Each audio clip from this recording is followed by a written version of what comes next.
Ladies and gentlemen, we are going to discuss Venus and Adonis, long narrative poem by William Shakespeare.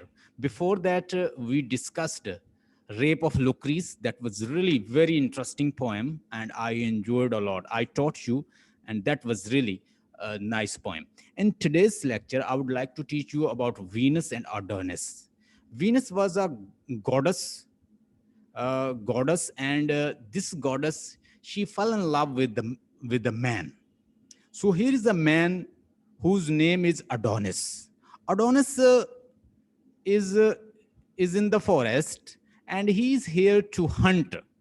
He's for hunting purpose, he's over here, and he is with other members, and he wants to hunt along with other people. But this lady, when this goddess goddess of love, when goddess of love, she sees him, and she influenced from his personality. Before that, in ancient Greek, what happens? God is having mate with the beautiful female, and beautiful female, she is having a relation with the male, with God, and then they produce childrens, and these childrens are known as demigods. And then there is one man, he fell in love with the goddess, and they both produce childrens, and they are also known as demigods. So same way, there was a concept of god and goddesses. They even prepare their statues, they worship them, and they consider them their god. So this poem has been taken from mythologies. This poem, theme of this poem been taken from Ovid's Metamorphoses. Metamorphoses is written by Ovid, who was a Roman poet. So Ovid's. So this concept has been taken from Ovid's. Ovid's was he writes a mythological work, Metamorphoses. So same concept Shakespeare has borrowed from his work. So goddess of love, she fell in love with Adonis, and she wants to use his beauty because he was very beautiful, handsome, attractive, and very beautiful guy. So she fell in love. She says that you should kiss me. So the male man, he's terrified. So she's a goddess and she wants to kiss me. So she embraced. He's just on his horse. She says that you get off from your horse and kiss me. He's terrified, but she incites him. She agitates him. You should kiss me.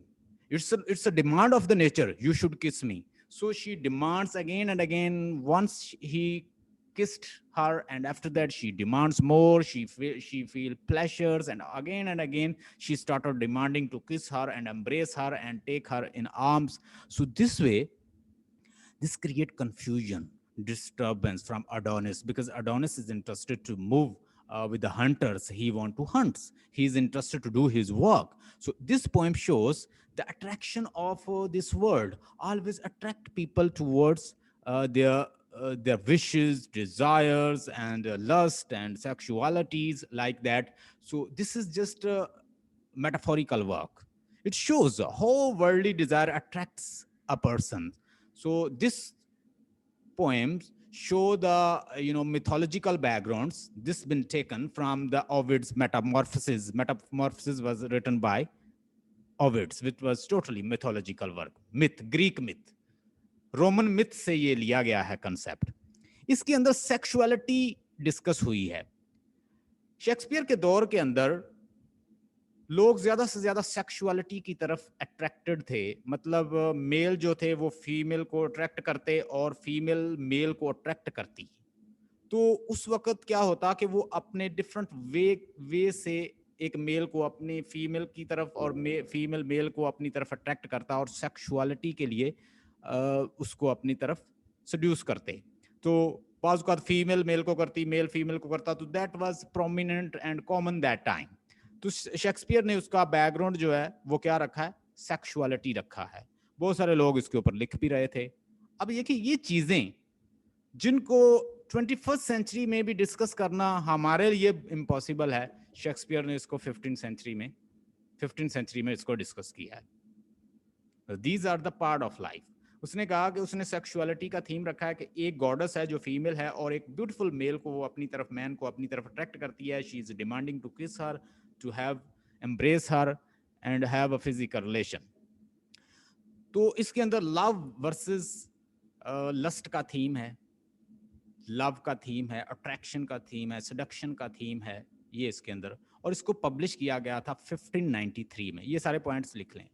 During the plague, उस वक्त Shakespeare के मतलब उस वक्त theatre बंद कर दिए गए थे, क्लोज कर दिए गए थे, मसले मसाइल थे। 1593 में एक प्लेग आया था और उस प्लेग की वजह से बहुत सारे वर्क को बंद कर दिया गया। शेक्सपियर का एक दोस्त था, उसका नाम है हेनरी रुथस्ले, नाम नोट कर लें इसको, उसने डेडिकेट की है। पहली पोएम जो मैंने रेप ऑफ लुक्रीस आपको बताई थी, लुक्रीशिया का जो रेप था, वो भी इसने हेनरी रुथस्ले को, जिसको HWR भी इसको कहते हैं, H यानी हेनरी, H रुथस्ले भी कहते हैं, एनीवे तो ये उसका नाम है। ये अर्ल ऑफ हैम्पटन्स कोई इलाका है, उसके अर्ल थे। सो इसको डेडिकेट की है ये पोएम उसने। 6 लाइन इन ईच स्टैंजा, और उसकी राइमिंग स्कीम मैंने आपके सामने लिखी हुई है, नोट कर लें। ABABCCCC, इसको कहा जाता है टर्जा रीमा। इसमें एक क्वार्टरन होता है और क्वार्टरन के साथ 2 लाइन का कॉपलेट होता है, इसको कहते हैं टर्जा रीमा। नोट कर लें इसको, ABABCC। दोबारा फिर समझा देता हूं, इसको इसने आइएम्बिक पेंटामीटर में लिखा है। शेक्सपियर अपनी पोएट्री ज्यादा किसमें करता है? आइएम्बिक पेंटामीटर। इसको क्या कहते हैं? टर्जा राइम रोल स्टैंजा भी कहते हैं इसको। एनीवे इसमें ए बी इसको कहते हैं क्वार्टरन्स। क्वार्टरन कितनी लाइन का होता है? 4 लाइन का। इसके साथ 2 लाइन का क्या उसने साथ लगाया हुआ है? AB और CC, और ये 2 लाइन का कॉपलेट है। कॉपलेट क्या होता है? 2 लाइन। तो ये टोटल जो है ये बनता है, मतलब इसको हम क्या कहेंगे? क्वार्टरन और कपलेट। इस फॉर्म में इसको बनाया गया है। ये 4 लाइन है और ये 2 लाइन है, और इसको लिखा है उसने आइएम्बिक पेंटामीटर में, इसको कंपोज किया है। आइएम्बिक इसके अंदर उसने लगाया, यानी पहला जो है वो अनस्ट्रेस होगा, दूसरा स्ट्रेस। देखिएगा,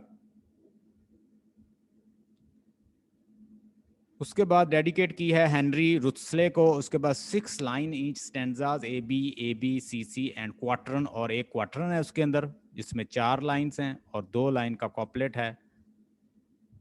क्वार्टरन का आपको मतलब पता ही है, क्वार्टरन का मतलब होता है 4 लाइंस और कॉपलेट का मतलब होता है 2 लाइंस। यहां तक सारे पॉइंट्स क्लियर हैं? Yes sir. इस पोएम को, ये पोएम कंसिस्ट करती है, ये भी अक्सर आ जाता है कि फलां पोएम जो है उसकी लाइन कितनी है। अब आपसे वो पूछ सकते हैं कि ये पोएम की टोटल लाइंस कितनी हैं? इस पोएम की लाइंस हैं 1194, 1194। ये इसकी लाइन है टोटल्स इस पोएम की। तो इसका मतलब है लंबी पोएम है, ठीक है।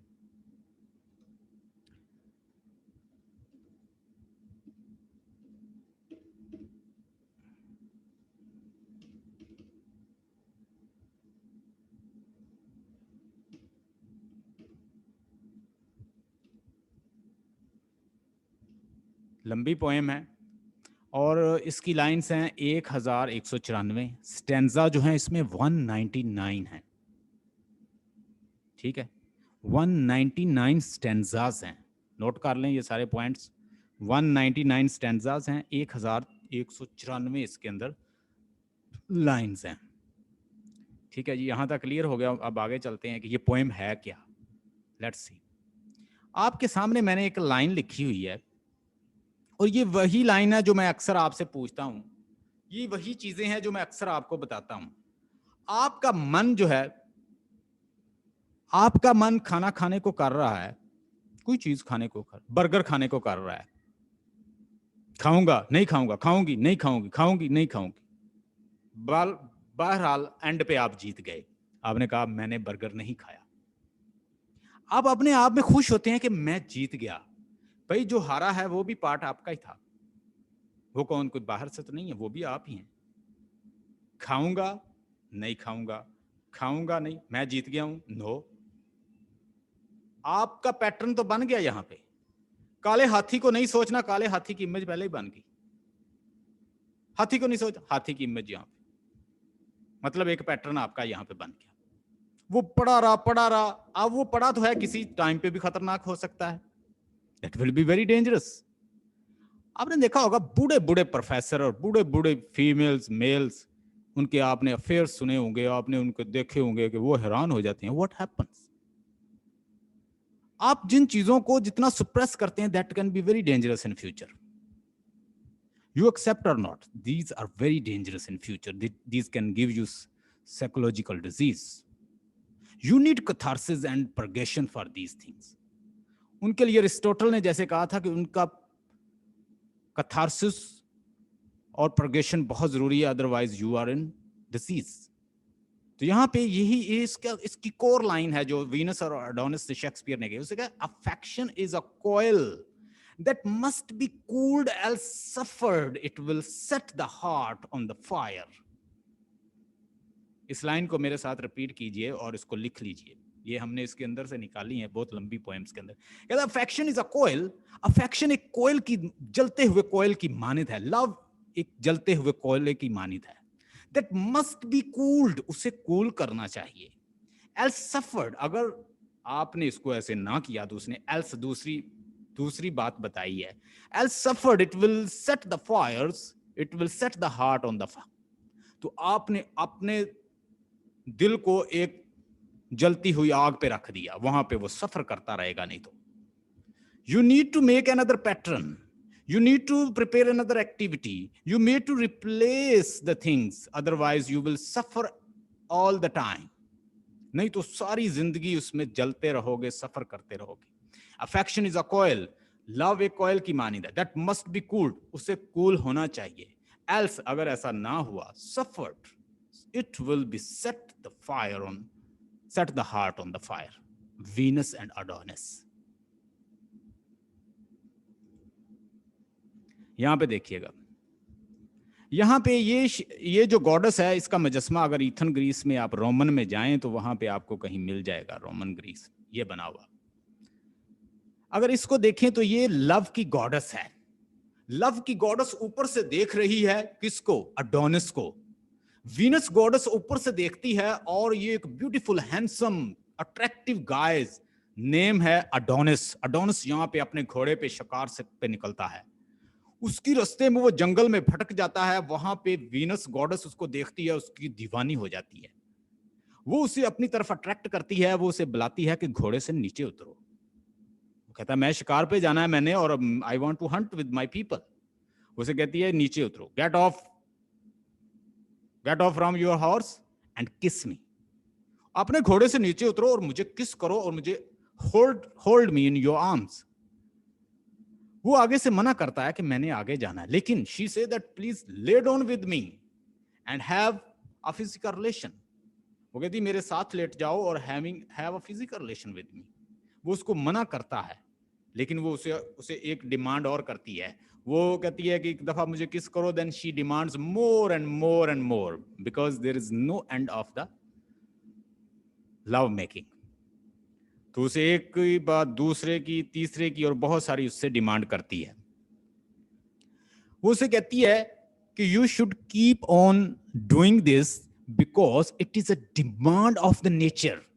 ये नेचर की डिमांड है, तुम मेरे साथ ये जो मैं तुम्हें बोल रही हूं ऐसे तुम करते जाओ। एनीवे वो करता जाता है जो उसे डिमांड करती है, और उसके बाद she demands you should lay down with me. अब वो उसे मजीद कहती है कि वो उसके साथ लेट जाए and she should have physical relation. Beautiful Venus उसे अपनी तरफ अट्रैक्ट करती जाती है, और वो बार बार कहता है कि मैंने बहुत सारे टास्क करने हैं, मैंने हंटिंग पे जाना है, बहुत सारे लोग मेरा इंतजार कर रहे हैं, और वो उसे डिमांड करती जाती है। एनीवे वो उसको छोड़ के वहां से चला जाता है। जब वो उसे छोड़कर जाता है तो उसकी रास्ते में एक वाइल्ड पिग, आपने देखा हो ये सुअर जो होते हैं ना, पिग्स, ये भी बड़े खतरनाक होते हैं, इनके आगे इनके सींग होते हैं और ये मारते हैं। ये एक वाइल्ड पिग ये शिकार कर रहा होता है, तो वो उसे अपना शिकार बना लेता है, यानी वो अडोनस को किल कर देता है, एक वाइल्ड पिग। तो वो रास्ते में देखती है, खून ही खून से नजर आता है, और जब वीनस गॉडेस इसको देखती है तो उस गॉडेस वो बहुत रोती है, because she miss him, she loves him so much. वो उसे डिमांड करती है कि काश वो उसे छोड़ के ना जाता और ये इसके साथ ना होता। अब अडोनिस जो है वो एक वाइट फ्लावर की शक्ल अख्तियार कर गया है। वो उस वाइट फ्लावर को लेती है, मतलब अब भी इतनी मोहब्बत करती है कि वो ही turn into a white petal flowers. वो खूबसूरत फ्लावर बन गया है अडोनिस उसकी डेथ के बाद, और सारा खून से आलूद था, और उसके बाद एक अपनी शक्ल अख्तियार कर लेता है फ्लावर। वो फ्लावर को लेती है, अपने ब्रीस्ट में डालती है, गले में डालती है, और फिर अपने एक चैरियट पे बैठती है और अपने गॉड्स के पास, जो उसके गॉड्सेस की दुनिया है, उभरते चली जाती है। तो इस सारी पोएम का जो थीम है वो लव है, सेडक्शन है, अट्रैक्शन है, और बताया गया है किस तरह इंसान इस वर्ल्डली अफेयर में किस तरह से इन्वॉल्व हो जाता है। इसके बैकग्राउंड में सेक्सुअलिटी का थीम रखा है, और ये पूरी दुनिया की एक रियलिटी है जो उसने उसके थीम को टच किया है। और यहाँ पे जो दुनिया के अफेयर हैं वो इंसान को किस तरह से अपने रियल टास्क से दूर करते हैं और उसे अपनी तरफ खींचते हैं, ये इसमें चीज़ बताई गई है। वो घोड़े पे अपने हंटिंग के, अपने दोस्तों के साथ हंट करना चाहता है, शिकार पे जाना चाहता है, लेकिन वीनस गॉडेस जो एक ब्यूटी है, जो कि ब्यूटी की सिंबल है, वो उसे अपनी तरफ अट्रैक्ट कर रही है कि वो उसकी तरफ आ जाए। तो वो उसे क्या करती है अडोनिस को, कि वो उसको लव मेकिंग में इन्वॉल्व करना चाहती है। तो रोमांस और सेक्सुअलिटी में इन्वॉल्व होके वो अपने वर्क से लेट हो जाता है, और अल्टीमेटली उसका सामना होता है एक वाइल्ड पिग से, जो उसको मार देता है, जिसकी उससे डेथ होती है, और वो एक पेटल में, एक फ्लावर में बदल जाता है, और वो उस फ्लावर को लेती है और अपने गॉडेसेस के पास चली जाती है, वीनस उसे छोड़कर। तो इसके अंदर ये थीम है, और काफ़ी लंबी नैरेटिव पोएम है। इसकी समरी भी मैंने आपको सेंड की है, आप उसको देख लीजिएगा। मैं अभी आपको सेंड करता हूँ एक लिंक, फिर ज्वाइन कीजिएगा।